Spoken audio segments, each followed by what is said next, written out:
Hey, welcome to another episode of Wrestling Podcast. I'm your host, CW. Today's topic is the 6 best quote unquote fake wrestlers in pop culture. Ooh, what a topic, y'all. What is a quote unquote fake wrestler? Well, it is a professional wrestler who does not actually exist within professional wrestling. Now, what does that mean? Well, Sami Zayn is a professional wrestler and he exists. He is a human being who performs as that person on WWE television. MJF is a character on AEW television. He is a professional wrestler. He is a real professional wrestler. A fake professional wrestler is someone like, say, Zangief from Street Fighter, where he is a wrestler.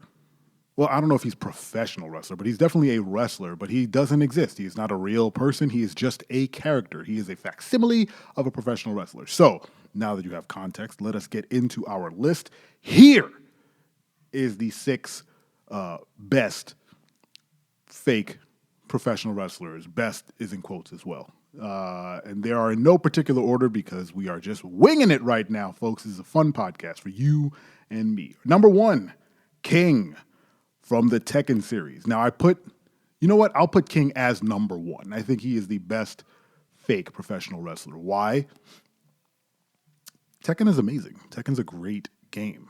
King is one of those technical, hard characters to use because his biggest strength is chaining together moves, combos, getting you in locks and holds and flipping and dipping and throwing you around and putting you in arm bars and stuff. There are combos with King that you can start the match with and end the entire match with a full combo. It's amazing.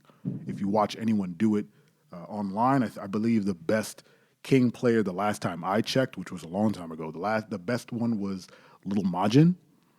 He was supposed to be one of the best King players in Tekken. If you watch him play any of his old matches, he can catch people with a combo and end a round with a single combo.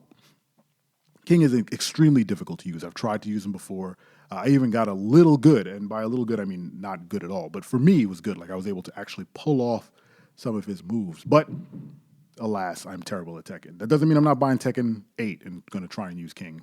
But yes, King is an amazing looking character. He walks around with the belt. If you ever remember Tekken 2, he did it for the kids.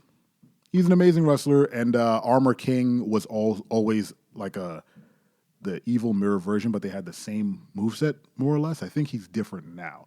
But King has a great look. He has a tiger head. He has a championship belt, and in Tekken 7, you can dress him up however you want. So King, definitely number 1. Number 2, Ricochet from Mucha Lucha. If you haven't seen Mucha Lucha, it's a fantastic cartoon from the early 2000s about a luchador school in Mexico with a bunch of kids who have, distinct abilities, I would say. They all have like special, they have to they have to develop their special moves. And in school, there was a kid named Roach, I think his name was. Very hazy on that guy's name, but I know his breath smelled a lot. And then there was a technical girl. Man, I don't remember any of their names. I just remember Ricochet, the main character. He always had these very elaborate moves, and he had a doll that he talked to who was like a luchador toy, which was very cool to me because I grew up with wrestling toys, which I feel are vital to a young man or woman's upbringing. Wrestling toys will shape the future. But definitely go check that cartoon out. I don't know if it's playing anywhere, but it's definitely. But Ricochet and his little cadre of tiny wrestlers was definitely a fun show. All the faculty in the school were all Lucha Libre wrestlers. They all had specific special moves and personalities. It was really fun. It was a unique cartoon for the time, especially. It was like a professional wrestling cartoon on what would be considered like prime time for kids. It was on like Saturday mornings, I believe. I have no research into when it was playing. I just remember watching a lot of it and being very surprised that it even existed. So yeah, Ricochet, number 2. Number 3, a personal favorite, Bonesaw from Spider-Man, the original Tobey Maguire movie. Bonesaw, played by Macho Man Randy Savage, Randy Poffo, in what I would consider his defining role as a professional wrestler. So you would think Macho Man would be that character. No, it was definitely the 6 or 7 minutes he played Bonesaw in the Spider-Man movie. I think any nerd who watched that Spider-Man movie back in the day will quote, "Bonesaw is ready." It's definitely something I've yelled at people, at friends. I've gotten weird looks from folks, and I think the only person who's ever reciprocated a Bonesaw call back at me is Dad's First Time. Go check out Dad's First Time on Twitch, twitch.tv/Dad's First Time. He does an amazing Macho Man impression. He's done full streams as Macho Dads, is what he calls himself. And he has thrown Bonesaw references back at me. Bonesaw was a fantastic wrestler. It was like he had a gimmick match, which I always think is amazing. He has like his own like not Hell in a Cell. He had a cage match where he ran things. It was fantastic. He got to beat the hell out of Tobey Maguire with a chair, and definitely should have moved that character into actual professional wrestling. I would have loved to see Macho Man become Bonesaw on WCW or come back to WWE as that. Rest in peace, and drop the big elbow on Jesus. Number 4, Nacho Libre. I got this entry from a buddy of mine named Sean. Go check him out. The Tech Tempest on YouTube. I think it's youtube.com/@the Tech Tempest. I'm not too sure, but you can find him. He has great tech videos on there. He mentioned Nacho Libre, the movie with Jack Black, where he plays a priest who moonlights as a masked lucha libre to win money to help his not orphanage, his parish or whatever. Again, the details are super hazy, but it was definitely a great movie.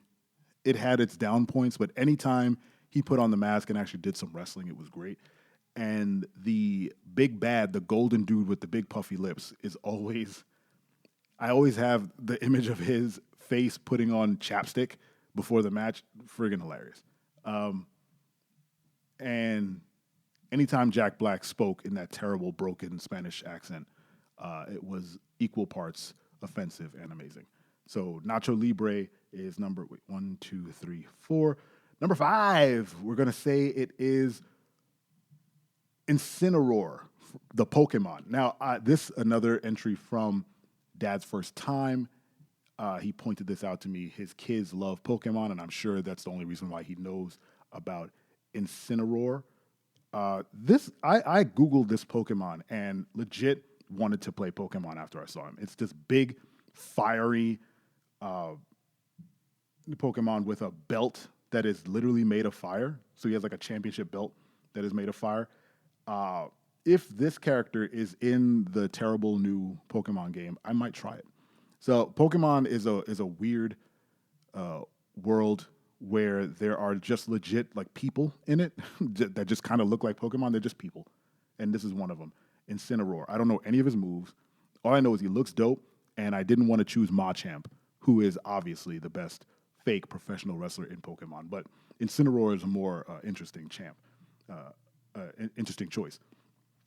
We have, 30 seconds left? Last one, Armika from Street Fighter. Definitely a professional wrestler. Definitely a fantastic entry. She lives in the WWE style of wrestling. Her outfit is super skimpy. Her moveset is weird, but and she's very difficult to use, but she's definitely a fantastic character and a professional wrestler. That's 6 of the best fake wrestlers in pop culture. I'll catch you guys next time. And remember, I'm your friend. I'm your friend, but if I ever see you in the ring, I can beat you. Don't you know? Yeah, yeah, yeah.